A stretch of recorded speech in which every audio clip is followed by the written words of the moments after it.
رسالة من غزة الصمود، غزة المقاومة، غزة التضحية والفداء، غزة الذي تجود بفلذات أكبادها في سبيل الله وفي سبيل تلبية نداء الأقصى الجريح، تلبية نداء الشيخ الجراح، حي الشيخ الجراح الذي غزة لبت نداءه بالمجاهدين، بتضحيات المجاهدين. عندما تم هذا النداء لأهل غزة وأهل الضفة الغربية وأهل فلسطين، عندما تم تدنيس الأقصى، غزة لبت النداء، غزة قدمت الشهداء بتضحيات جسام. غزة اليوم لليوم السادس تقدم الشهداء وتقدم فلذات كبادها في سبيل الله سبحانه وتعالى. صحيح عشرات الأسر تم ارتقائها إلى الله سبحانه وتعالى شهداء، بيوت هدمت على رأس ساكنيها، أبراج تم قصفها في قطاع غزة، لكن نبشركم من هنا من غزة الصامدة المجاهدة الطيبة بأهلها.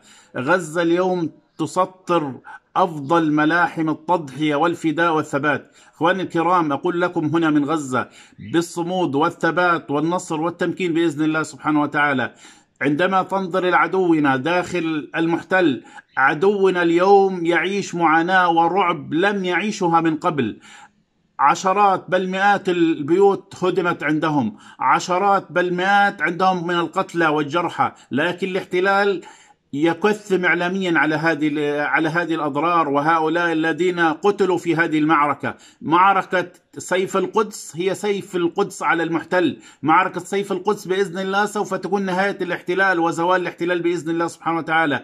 كونوا على يقين إخوانكم المجاهدين بمعنويات عالية والصمود وثبات مرتفع النظير بفضل الله سبحانه وتعالى، وما النصر إلا صبر ساعة بإذن الله سبحانه وتعالى. كونوا على يقين أن الله سبحانه وتعالى لن يتخلى عن المجاهدين، لم يتخلى عن إخوانكم هنا في فلسطين في غزة، على الرغم من التضحيات، على الرغم من الدماء، على الرغم من كل شيء. لكن والله إخواني الكرام، نحن في غزة نعيش بفضل الله سبحانه وتعالى فخر وعزة وتمكين، ونحن ندافع عن كرامة الأمة، ونحن ندافع عن شرف الأمة، ونحن نقدم فلذات أكبادنا في سبيل الله سبحانه وتعالى.